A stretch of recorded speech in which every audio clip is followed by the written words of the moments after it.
Hello everyone, అందరికీ నమస్కారం. Welcome to our channel GK. Recent years లో రియల్ ఎస్టేట్ ఇన్వెస్ట్మెంట్ మీద పీపుల్ ప్రాస్పెక్టివ్ అనేది చాలా మారిందండి. మోర్ యాక్సెసిబుల్ అలాగే లోవర్ కాస్ట్ ఆప్షన్స్ తో రియల్ ఎస్టేట్ మార్కెట్స్ లో ఇన్వెస్ట్మెంట్ పెట్టడం అనేది ఈజీగా మారిపోయింది అనమాట. Currently real estate investment trust అనే financial instrument real estate sector లో అటెన్షన్ అనేది గెయిన్ అవుతుంది అనమాట. అయినప్పటికీ ట్రెడిషనల్ రిట్స్ కి మించి చిన్న రిట్స్ అనేవి ఎమర్జ్ అవుతున్నాయండి. వీటి మినిమం క్యాపెక్స్ అనేది 500 మిలియన్స్. ఇది రియల్ ఎస్టేట్ లో కోవర్కింగ్ సెగ్మెంట్స్ ని టార్గెట్ చేస్తుంది అనమాట. ఈ కోవర్కింగ్ స్పేసెస్ అనేవి స్టార్ట్అప్స్, ఫ్రీలాన్సర్స్ అలాగే ఎస్టాబ్లిష్డ్ బిజినెసెస్ కి సంబంధించిన అవసరాలను తీరుస్తాయండి. రిట్స్ కోసం కోవర్కింగ్ స్పేసెస్ అనేవి అడాప్టబుల్ లీజ్ స్ట్రక్చర్స్ ని, హై ఆక్యుపెన్సీ రేట్స్ ని అలాగే పొటెన్షియల్ రెంటల్ ఈల్డ్స్ వల్ల కంపైలింగ్ ఇన్వెస్ట్మెంట్ ఆపర్చునిటీని రిప్రజెంట్ చేస్తున్నాయి అనమాట. అడిషనల్లీ టైర్ 1, టైర్ 2 సిటీస్ లో కోవర్కింగ్ స్పేసెస్ కి డిమాండ్ పెరుగుతుందండి. ఇండియాలో కోవర్కింగ్ స్పేస్ మార్కెట్ వేగంగా డెవలప్ అవుతుందండి. 2024 లో ఈ ఇండస్ట్రీ ఎస్టిమేటెడ్ మార్కెట్ సైజ్ అనేది $1.94 బిలియన్ అండి. 2029 కి ఇది $2.72 బిలియన్ కి రీచ్ అవ్వచ్చు అనమాట. అండ్ ఇండియాలో ఈ ఇండస్ట్రీకి బ్రైట్ ఫ్యూచర్ ఉంది. దీనికి కొన్ని ఫ్యాక్టర్స్ కూడా ఉన్నాయండి. అందులో ముందుగా ఏంటంటే ఎంటర్ప్రెన్యూరియల్ గ్రోత్ అన్నమాట.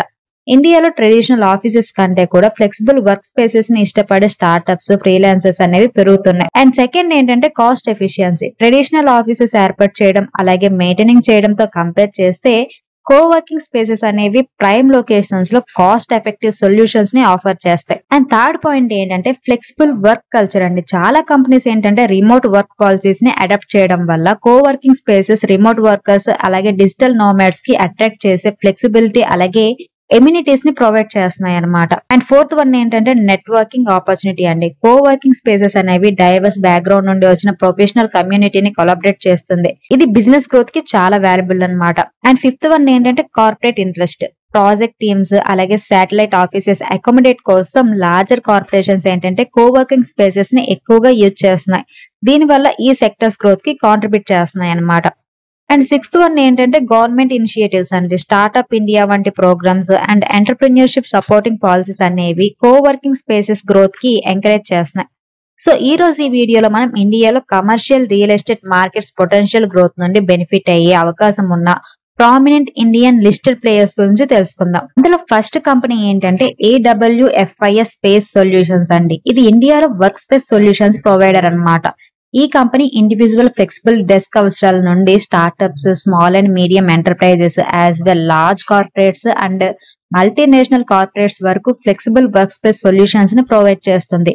ఈ కంపెనీ ఇండియాలో 16 సిటీస్ లో 52 మైక్రో మార్కెట్స్ లో ప్రెజెన్స్ ఉన్న largest work space solution company అన్నమాట.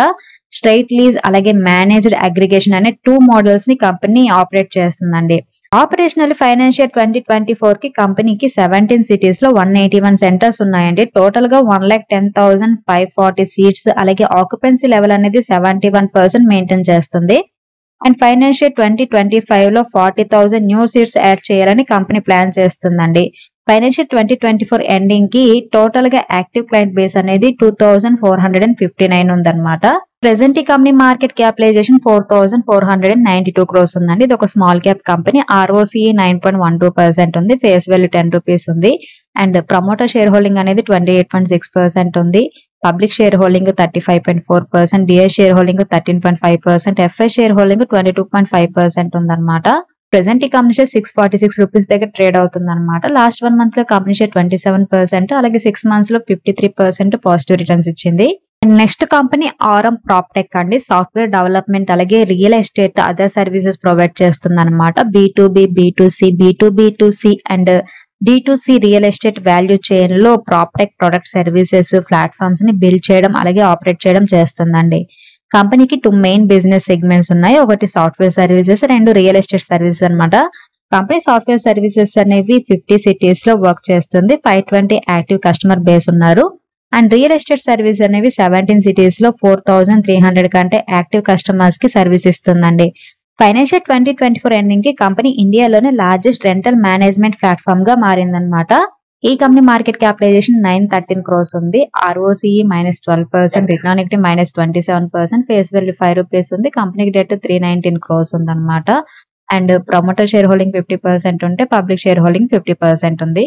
ప్రెసెంట్ ఈ కంపెనీ షేర్ 154 రూపీస్ దగ్గర ట్రేడ్ అవుతుందండి. లాస్ట్ 1 మంత్ లో కంపెనీ షేర్ 4% పాజిటివ్ రిటర్న్స్ ఇచ్చింది అండ్ 6 మంత్స్ లో 2% నెగిటివ్ రిటర్న్స్ ఇచ్చింది అండ్ 1 ఇయర్ పీఏ లో 22% పాజిటివ్ రిటర్న్స్ ఇచ్చింది. And next company mind space business parks writs అండి. ఇది SEBI real estate investment trust regulations 2014 ప్రకారం ఇండియాలో లిస్ట్ అయిన రియల్ ఎస్టేట్ ఇన్వెస్ట్మెంట్ ట్రస్ట్ అన్నమాట. మైండ్ స్పేస్ రిట్ అనేది primarily rental yielding commercial real estate assets అంటే grade A office portfolio మీద ఎక్కువగా ఫోకస్ చేస్తుంది. ఇది రిజిస్టర్డ్ ట్రస్ట్ గా ఇన్కార్పొరేట్ చేయడం జరిగింది. అలాగే యూనిట్స్ కూడా పబ్లిక్ ఇష్యూ ద్వారా లిస్ట్ చేయడం జరిగింది అనమాట. మైండ్ స్పేస్ రిట్ స్పాన్సర్ ఎవరంటే కే రహేజా కార్ప్ గ్రూప్ అన్నమాట. కంపెనీకి ముంబై, పూణే, హైదరాబాద్ అండ్ చెన్నైలో టోటల్ గా 56 బిల్డింగ్స్ ఉన్నాయండి. And company committed occupancy rate అనేది ఎక్స్క్లూడింగ్ పోచారం 90.6% ఉందన్నమాట. కంపెనీకి పూణేలోని R2 బిల్డింగ్స్, హైదరాబాద్ లోని B1 and B2, Mindspace Airoli West లో second data centre, Mindspace Airoli East లో మిక్స్డ్ యూజ్ డెవలప్మెంట్ వంటి అండర్ కన్స్ట్రక్షన్ అసెట్స్ అనేవి ఉన్నాయన్నమాట. వీటి వల్ల నెక్స్ట్ 3 to 4 years లో రెంటల్స్ అనేవి అప్రాక్సిమేట్లీ 800 crores జనరేట్ అవ్వచ్చండి.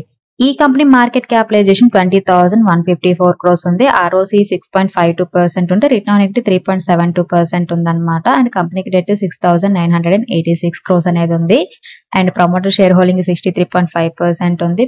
ప్రెసెంట్ ఈ కంపెనీ షేర్ 340 రూపీస్ దగ్గర ట్రేడ్ అవుతుంది. లాస్ట్ 1 మంత్ లో కంపెనీ షేర్ ఎటువంటి రిటర్న్స్ ఇవ్వలేదు అండ్ 6 మంత్స్ లో 3% పాజిటివ్ రిటర్న్స్ ఇచ్చింది అండ్ 1 ఇయర్ లో 12% పాజిటివ్ రిటర్న్స్ ఇచ్చింది.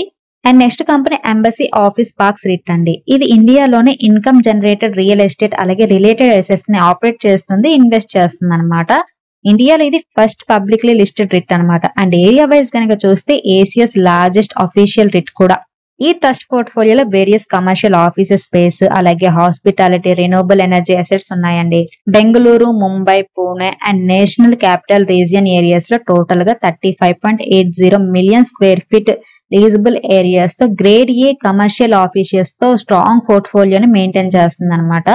కరెంట్ ఫైనాన్షియల్ ఇయర్ లో అసెట్ డెవలప్మెంట్ పరంగా నోయిడాలోని ఎంబసీ ఆక్సిజన్ లో 0.7 మిలియన్ స్క్వేర్ ఫీట్ టవర్ 1 కోసం కంపెనీ ఆక్యుపెన్సీ సర్టిఫికేట్ ని కూడా రిసీవ్ చేసుకుంది. అండ్ ఫైనాన్షియల్ 2024 ఎండింగ్ కి కంపెనీ డెవలప్మెంట్ పైప్ లైన్ మొత్తం కూడా 6.1 మిలియన్ స్క్వేర్ ఫీట్ ఉందండి. అన్ని కూడా బెంగళూరులోనే ఉన్నాయన్నమాట. అండ్ ఫైనాన్షియల్ 2025 లో కంపెనీ నెట్ ఆపరేటింగ్ ఇన్కమ్ అనేది 10% పెరుగుతుందని and distribution per unit year on year 7% increase అవుతుందని ఎక్స్పెక్ట్ చేస్తుంది. అండ్ కంపెనీ పోర్ట్ఫోలియో ఆక్యుపెన్సీ అనేది 89% ఉందండి. ఈ కంపెనీ మార్కెట్ క్యాపిటలైజేషన్ 34,613 crores ఉంది. ROCE 5.41%, return on equity 3.94%, face value 300 ఉంది. అండ్ ఎర్నింగ్ పర్ షేర్ అనేది 10 రూపీస్ 20 పైసా ఉందండి. ప్రమోటర్ షేర్ హోల్డింగ్ అనేది 7.69% ఉంది. ప్రెసెంట్ ఈ కంపెనీ షేర్ 364 రూపీస్ దగ్గర ట్రేడ్ అవుతుందండి. లాస్ట్ 1 మంత్ లో కంపెనీ షేర్ 1% పాజిటివ్ రిటర్న్స్ ఇచ్చింది అండ్ 6 మంత్స్ లో 3% పాజిటివ్ రిటర్న్స్ ఇచ్చింది అండ్ 1 ఇయర్ లో 19% పాజిటివ్ రిటర్న్స్ ఇచ్చింది. So real estate landscape particularly coworking space sector లో యాక్సెసిబిలిటీ అలాగే ఎవాల్వింగ్ వర్క్ డైనమిక్స్ వల్ల సిగ్నిఫికెంట్ ట్రాన్స్ఫర్మేషన్ అయితే జరుగుతుందండి. నెక్స్ట్ 2 to 3 years లో డిమాండ్ అనేది 15 to 20% పెరుగుతుందని ఎక్స్పెక్ట్ చేస్తున్నారు. మ్యాక్రో ఎకనామిక్ కండిషన్స్ కనుక స్టేబుల్ గా ఉంటే ఇన్వెస్టర్స్ కి ఈ సెగ్మెంట్ లో ప్రామిసింగ్ ఆపర్చునిటీస్ అయితే ఉన్నాయండి. సో ఇదండి కోవర్కింగ్ స్పేస్ ఇండస్ట్రీలో లిస్ట్ అయిన స్టాక్స్ అన్నమాట. ఇది ఈ రోజు వీడియో. ఈ వీడియో కేవలం ఎడ్యుకేషన్ అండ్ ఇన్ఫర్మేషన్ పర్పస్ మాత్రమే చేసింది. మీరు స్టాక్ మార్కెట్ లో ఇన్వెస్ట్ చేసే ముందు మీ ఓన్ అనాలిసిస్ చేసిన తర్వాత based on me risk levels బట్టి స్టాక్స్ ని బై చేయండి. Thank you for watching. Have a good day.